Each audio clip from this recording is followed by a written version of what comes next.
பிராணாமாசன். அஷ்ட உட்டாசன். நல்லா பின்னாடி போய்க்கு டச் பண்ணுங்க. பாதகஸ்தாசன். அஸ்வ சஞ்சாலாசன். நல்லா நல்லா போய்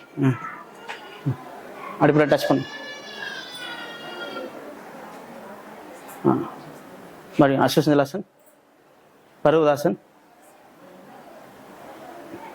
நீ மட்டும் போடு, உனக்கு இடம் பத்தாது. காலத்தை பின்னாடி நீ போடு. நீ இருக்கட்டும். உனக்கு இடம் பத்தாது, மாத்திக்க. ஓகே. அஷ்டா நமஸ்காரா. புஜங்காசன்.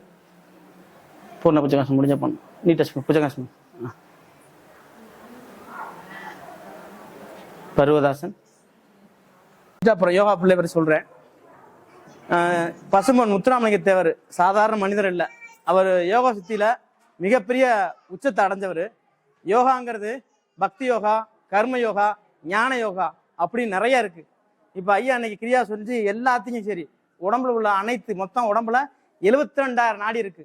இந்த நாடியை பூரா சீரமைச்சிட்டார். உங்க உடம்புல இருக்க எல்லா பிளாக்கேஜும் எப்போ உடம்புல 72,000 நாடியும் உருவு ஏதாச்சும் ஒரு பிரச்சனை வருதோ அப்போ உடம்புல நோய் வந்துருச்சுன்னு அர்த்தம். நோய்ங்கிறது வாதம், பித்தம், கபம் மிகையினும் குறையினும் நோய்படும். ஆனா யோகால வந்து நீங்க பண்ணீங்க அப்படின்னா உங்களோட ஆர்கன் பேலன்ஸா இருக்கும். இம்பேலன்ஸா இருந்துச்சு அப்படின்னா நோய் வருதுன்னு அர்த்தம். உங்களோட வாதம், பித்த, கபம் ஒரே கண்டினியூவா போய்கிட்டு இருக்கும். உடம்பு இளமையா இருக்கும். அதே மாதிரி திருநீர் பூசுறீங்கல்ல, இந்த திருநீர் வந்து மிகப்பெரிய ஒரு விஷயம். இது யோகத்துல சொல்லப்படுற ஒரு விஷயம்.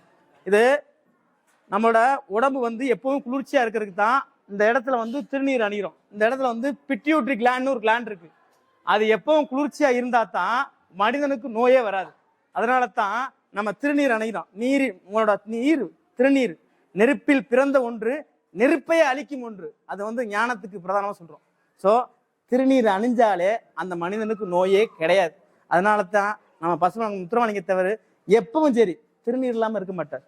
நீங்க காலைல எந்திரிச்சு குளிச்ச உடனே நல்ல திருநீர் அணிங்க, நோயே கிடையாது. நீர் இல்லா நெற்றிப்பால், நெய் இல்லா ஒன்றிப்பால், மனையெல்லாம் விட்டு மனைப்பால். திருநீர் நல்லா அடிச்சிட்டாலே முடிஞ்சு போச்சு, அங்க நோயே கிடையாது. அப்புறம் அடுத்தடுத்து யோக முறையை நம்ம பயன்படுத்தலாம். ஸோ திருநீர் அணிங்க. திருநீர் தான் இருக்கிறதுலே உங்களோட கவசம் தான். திருநீர் மாதிரி ஒரு சிறந்த கவசம் எதுவுமே கிடையாது.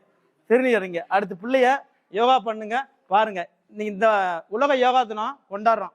உலக யோகா தினத்தை ஏன் இந்த மாசத்துல கொண்டாடுறோம், அதுவும் ஜூன் 21 ஏன் கொண்டாடுறோம் அப்படிங்கிற பத்தி சொல்றேன். பார்த்தோம் அப்படின்னா இங்க இருந்து யோகா வந்து மோடி கொண்டு வராரு. நம்ம யோகா பண்ணா நல்லா இருக்கும் அப்படின்ட்டு. அங்க உள்ள கிறிஸ்டின் மக்கள் அதை ஏத்துக்கல. யோகா பண்ணக்கூடாது, அது ஒரு ரிலீஜியனை சேர்ந்தது, ஒரு மதத்தை சேர்ந்தது, அதை உள்ள பரப்புறாங்க, பண்ண வைக்காதேங்கிறாங்க. சரி அப்படின்னா அது ஐநாக்கு போகுது. ஐநா போகும்போது என்ன சொல்றாங்க அப்படின்னா பத்மாசன்கிற ஒரு ஆசனத்தை அவங்க வந்து ரிசர்ச் பண்றாங்க. 8000 கோடி செலவு ரிசர்ச் பண்றாங்க. அப்ப ஒரு நல்ல ஒரு அறிக்கை வருது. Yoga is not religions. Yoga வந்து அது ஒரு மதத்தை சேர்ந்தது இல்ல. Yoga for good for health. உங்க உடம்பு வந்து நல்லா வாழ்றதுக்கு ஒரு அப்ப அதனால கண்டிப்பா யோகா பண்ணணும் அப்படின்னு சொல்லிட்டு தீர்மானத்தை உறுதி பண்ணி 2014 கொடுக்குறாங்க. 2015 உலக யோகா தினம் இருக்கிற எல்லா நாடும் பண்ணணும்னு சொல்லி முத 2015 உலக யோகா தினம் கொண்டாடுது. அடுத்து அது ஏன் ஜூன் 21 மட்டும் யோகா பண்ணணும் அப்படின்னு சொல்லி கேட்டோம்னா, இந்த ஆடி மாசம், இந்த மாசம் மட்டும் பாத்தீங்க அப்படின்னா 14 மணி நேரம் வெளிச்ச சூரியனோட பலம் இருக்கும். காலைல 5 மணிக்கே விடிஞ்சிடும். அதே மாதிரி 7 மணிக்கு தான் இருட்ட ஆரம்பிக்கும். இந்த சூரிய ஒளி உங்க உடம்புல படப்படப்பட செலக்டோன் அப்படிங்கிற ஒரு கெமிக்கல், ஹாப்பி கெமிக்கல் சுரக்கும். அப்படி சுரக்கும் போது என்ன ஆகும் அப்படின்னா உங்க உடம்புல அமைதி நிலவும், மனசு அமைதியா இருக்கும். அதனால தான் இப்போ இந்த கோயில்களை வந்து சாமி எடுத்துறது, காப்பு கட்டுறது. காப்பு ஏன் கட்டுறோம் அப்படின்னா அந்த மஞ்சள் அது வந்து பாத்தீங்க அப்படின்னா உடம்பு இருக்கிற தீய சக்தியை பூரா வெளியேற்றும். தீய சக்திங்கிறது ஒன்றும் இல்லை, உங்களோட கெட்ட வாயு வெளியேறும். ஆன்டிபயோட்டிக் ரத்தத்தை சுத்தி பண்ணும். இது ஏன் இங்க கட்டுறோம் அப்படின்னா இந்த இடம் பேரு குருநாடி. இந்த குருநாடியை பிடிச்சிட்டா மனிதனுக்கு நோயே கிடையாது. அதனால தான் காப்பு போடுவாங்க. எது வளையா போடுவாங்க, வளைகூட்டுன்னு சொல்லுவாங்க. அது ஒரு காப்பு மாதிரி. அது அருவ இதயம் பலமாகும். இதயம் பலமாகும் போது என்ன ஆகும் அப்படின்னா குழந்தை பிறக்கும் போது அதை தாங்குற சக்தி அவங்களுக்கு வரும். இப்ப நான் பேசுறது புறமா ஞான யோகம். ஐயா இதெல்லாம் கிரியோகம் சொல்லி முடிச்சிட்டாங்க. நான் ஞான யோகம். ஸோ அதனாலதான் வளாப்பு போடுறோம். எல்லாமே யோகத்துல வர்ற ஒரு விஷயம்தான். ஸோ நீங்க உடம்ப வந்து பின்பற்றி வளைக்கிறது எல்லாத்துலயும் யோகம் இருக்கு. யோகா இல்லாத இடம் எதுவுமே இல்லை. அண்டத்துல இருக்கிற பிண்டத்துல இருக்கு, பிண்டத்துக்கு அண்டத்துல இருக்க மாதிரி யோகம் பண்ணா எல்லாமே கிடைக்கும். இன்னைக்கு பிள்ளைய யோகா பண்ணுங்க, பாருங்க.